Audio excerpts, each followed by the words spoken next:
أعوذ بالله من الشيطان الرجيم.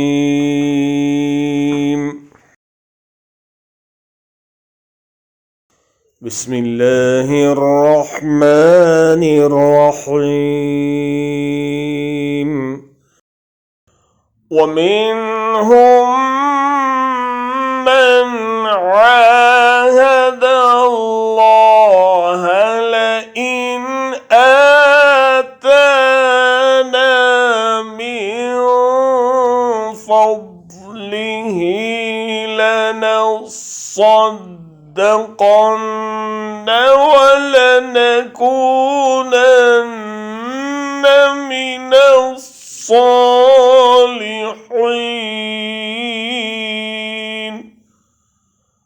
उनमें से बाज़ ऐसे भी हैं जिन्होंने अल्लाह से अहद किया था कि अगर उसने अपने फ़ضल से हमको नवाजा तो हम खैरात करेंगे और सालिह बन जाएंगे.